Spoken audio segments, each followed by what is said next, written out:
Assalamualaikum warahmatullahi wabarakatuh. Bagaimana kabarnya anak-anak hari ini? Baik bukan? Alhamdulillah, semoga kalian di sana dalam keadaan sehat walafiat ya. Ketemu lagi hari ini dengan Bu Dewinta ya. Dalam materi sistem gerak pada makhluk hidup, submaterinya otot. Oke? Sebelum masuk ke materi otot, mari bersama-sama membaca bismillah. Bismillahirrahmanirrahim. Semoga materi ini dapat dipahami anak-anak dengan baik. Kemudian kita mulai ya. Kita mulai di struktur dan fungsi otot. Yang pertama, yang akan kita bahas adalah macam-macam otot. Ya, sel otot, ada sel otot polos, kemudian ada otot lurik, dan juga ada otot jantung. Yang pertama kita bahas yaitu otot lurik. Maaf, yang pertama kita bahas adalah otot polos. Otot polos memiliki ciri-ciri, ya kita lihat di gambar langsung.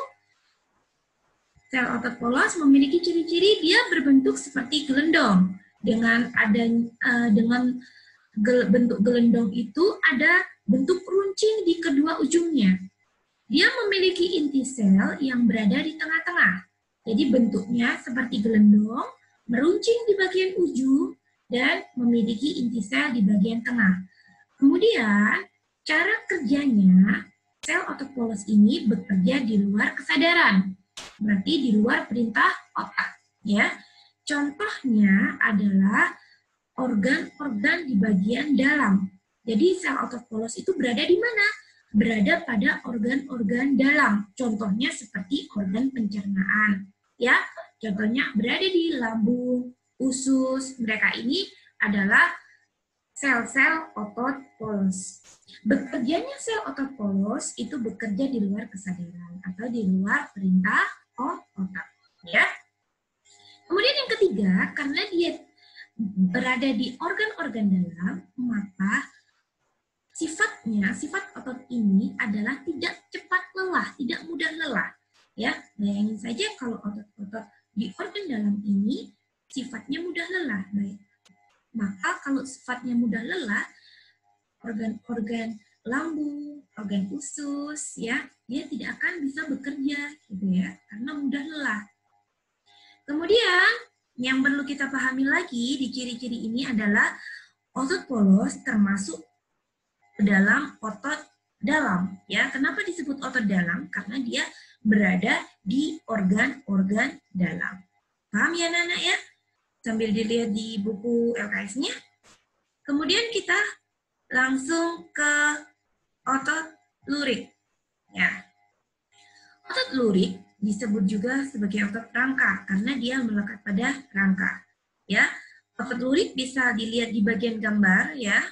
Di gambarnya itu terlihat jelas perbedaannya dengan sel otot polos. Kalau sel otot lurik bentuknya silindris ya, memiliki inti sel ya. Kemudian dia ada sistematika yang berbeda dengan otot polos, yaitu memiliki bagian gelap dan terang. Bagian gelap dan terang ini karena adanya protein yang berbeda, yaitu protein aktin dan miosin. Ya. Sifat kerjanya adalah di bawah kesadaran atau sesuai perintah otak. Karena sesuai perintah otak, maka sifat kerja dari otot lurik ini adalah mudah lelah. Contohnya yaitu otot-otot yang berada di sel-sel anggota gerak. Ada di tangan, ada di kaki, ya.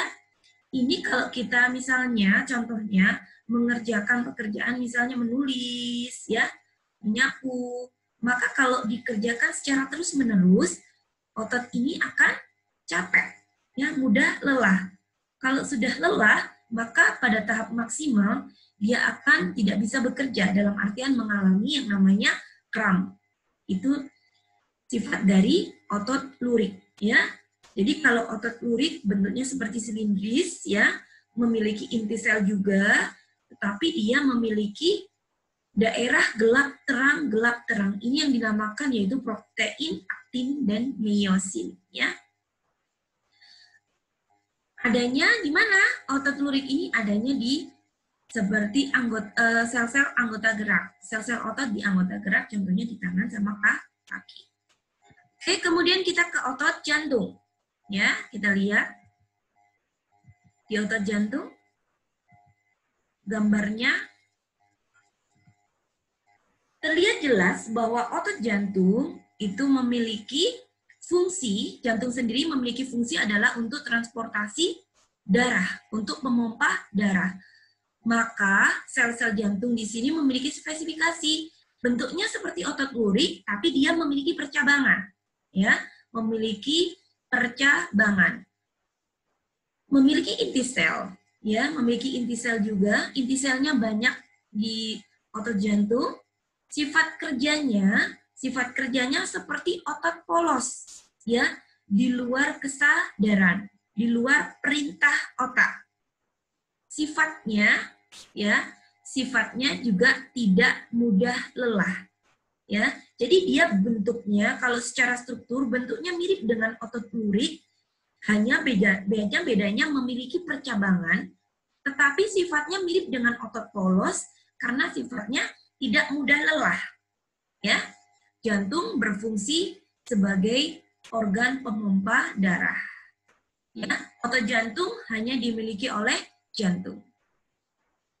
Pahami anak-anak di sini ya. Kemudian kita lanjut ke sifat kerja otot ya. Sifat kerja otot ada yang bersifat antagonis, ada yang bersifat sinergis ya. Jadi yang bersifat antagonis, kerja dua otot atau lebih ini satunya bekerja secara relaksasi, satunya bekerja secara kontraksi, ya. Jadi bekerjanya secara berlawanan. Contohnya ada di mana? Contohnya ada di lengan bagian atas, ya. Di sini ada yang namanya otot yang bekerja secara antagonis, yaitu otot bicep dan tricep, ya. Anak-anak bisa lihat di LKS-nya, contohnya otot bicep dan otot tricep. Kemudian ada lagi otot yang bekerja secara berlawanan, bisa dilihat juga ada depresor, elevator, ya, ada juga abduktor, ya. Ini bisa dibaca juga di LKS-nya, semuanya sudah ada. Anak-anak bisa melihat contoh-contohnya, ya, bagian-bagiannya juga. Oke, ya, contoh-contohnya semuanya ada di LKS. Anak-anak nanti tugas-tugas yang berkaitan dengan sistem otot, Bu Dewinta akan jelaskan lebih rinci lagi di belakang ya.